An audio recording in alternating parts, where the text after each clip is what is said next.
एक और बड़ी खबर, ईरान पर ब्रिटेन फ्रांस करे हमला। कौन ये मांग कर रहा है? आप देखिए, हमले में इजराइल का साथ दे ब्रिटेन और फ्रांस, डायरेक्ट वॉर में शामिल हो जाए UK France, Britain France. Israel के विदेश मंत्री ने फ्रांस ब्रिटेन से कह दिया है दो टूक, ईरान ने हमला किया तो काउंटर अटैक में साथ दें आप, ये कहा गया है इजराइल के विदेश मंत्री की तरफ से। तो मिडिल ईस्ट वॉर में शामिल होंगे क्या फ्रांस और ब्रिटेन? क्योंकि इजराइल के विदेश मंत्री कार्ड्स यही बोलते हुए नजर आ रहे हैं। खबर क्या है? तेल अवीव में इजराइल फ्रांस ब्रिटेन के विदेश मंत्रियों की बैठक हुई है। इजराइल ने फ्रांस और ब्रिटेन से युद्ध में शामिल होने की मांग कर डाली, सीधे कह दिया आप आइए इस युद्ध में आप कूदे ईरान के खिलाफ, ईरान पर अटैक में साथ दे फ्रांस और ब्रिटेन। ये इजराइल के विदेश मंत्री इजराइल कार्ड्स की तरफ से बयान है। फ्रांस ब्रिटेन सिर्फ रक्षा नहीं, ईरान पर हमला भी करें।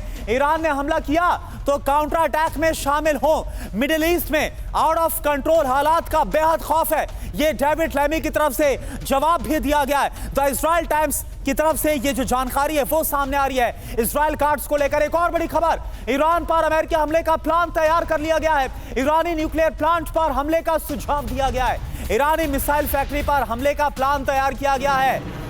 खामनेई की सत्ता को खत्म करने का यह प्लान है। इजराइल ने अमेरिकी हमले की बनाई है रणनीति। तो आप देखिए, ईरान के खिलाफ हर फ्रंट पर इस वक्त इजराइल की तरफ से बहुत बड़ी तैयारी और ईरान पर अमेरिकी हमले का भी प्लान तैयार है। ईरानी न्यूक्लियर प्लांट पर हमले का सुझाव है जो गुपचुप तरीके से चलाया जाता है। ईरानी मिसाइल फैक्ट्री पर भी हमले का प्लान है।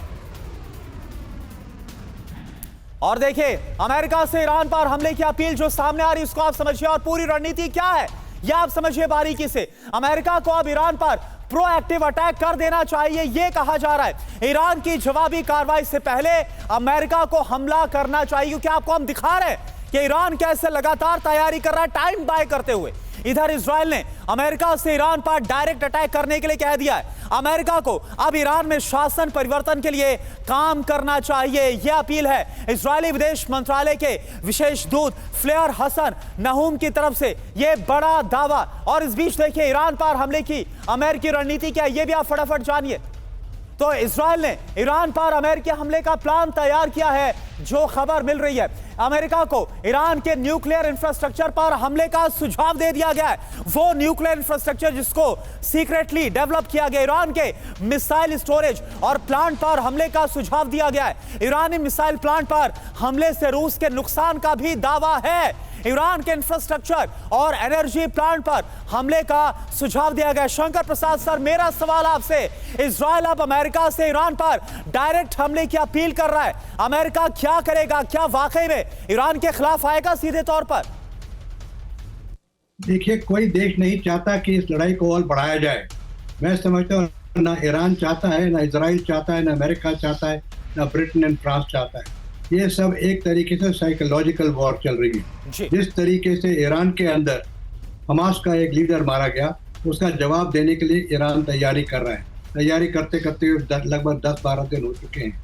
लेकिन बात समझने की ये है कि क्या ईरान इस समय इजराइल के ऊपर रेगुलर अटैक करेगा मिसाइल के साथ, या कोई एयर पावर से, या कोई और लॉन्ग रेंज वेपन्स के साथ। अगर वो हुआ तो इसकी काबिलियत रखता है इजराइल उसको अपने आप को डिफेंड करने के लिए।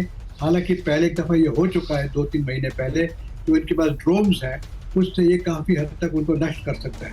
लेकिन समझने की बात ज़रूरी ये है कि इसके जवाब में इजराइल के पास क्या शक्ति है जो वो शक्ति ईरान के ऊपर गिरा सकता है।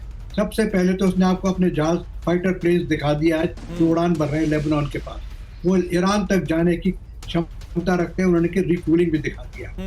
दूसरा, उनको ये भी पता है कि न्यूक्लियर प्लांट्स कहाँ हैं, उनको भी ट्रॉय कर सकता है।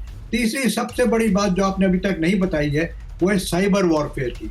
अगर साइबर इन्होंने अपनी टेक्निक इस्तेमाल की तो हो सकता है कि ईरान के जो वहाँ से मिसाइल उड़ेंगे या जो और ड्रोन्स उड़ेंगे, जो चीज़ें वो इस्तेमाल करेंगे, वो रास्ते में ही साइबर वॉर की वजह से नष्ट हो जाए, कहीं और रास्ते में गिर जाए। ये सर बहुत क्रूशल है जो आपने सर, बिल्कुल सर, ये जो आपने शेयर किया ये बहुत ही क्रूशल है। यानी कि जो न्यू वॉरफेयर है इसका इस्तेमाल भी इसमें किया जा सकता है। सर, आपको इसलिए रोक रहा हूं क्योंकि एक बार फिर से जो रूस यूक्रेन फ्रंट है, यहां से बड़ी खबर आ रही है। कुर्स्क में तबाह रूस का हेलीकॉप्टर, यूक्रेन ने मार गिराया K-52 attack helicopter, man portable air defence से मार गिराया गया इसको। ये देखिए आप, यूक्रेन के खिलाफ एक्शन के दौरान यह हमला हुआ है। कुर्स्क के जंगली इलाके में मलबा भी मिला है।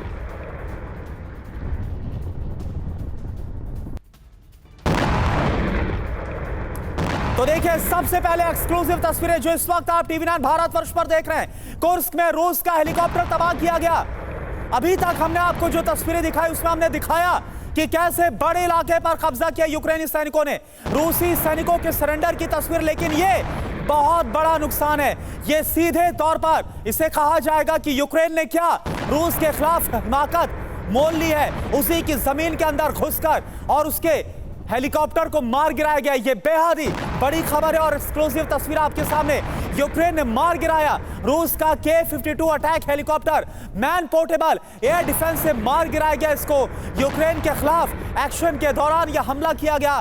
कुर्स्क के जंगली इलाके में मलबा भी इस हेलीकॉप्टर का मिला है। अब इसके बाद रूस क्या करेगा, यह बड़ा सवाल है। व्लादिमीर पुतिन क्या करेंगे, क्योंकि ना सिर्फ यूक्रेन उसकी जमीन पर आकर बैठा है, कब्जा किया है, बल्कि अब उसे और भी ज्यादा उकसाता हुआ नजर आ रहा है। और ये जो ताजा हमला है ये उसे उकसावे वाली कार्रवाई से जोड़कर देखा जा सकता है, जैसा कि हमारे डिफेंस एक्सपर्ट की तरफ से भी कहा जा रहा है कि उकसावे वाली कार्रवाई और इस पर अब आगे क्या रिएक्शन होगा, कितना बड़ा अंजाम और कितना गंभीर परिणाम भुगतना पड़ेगा, यह देखना होगा।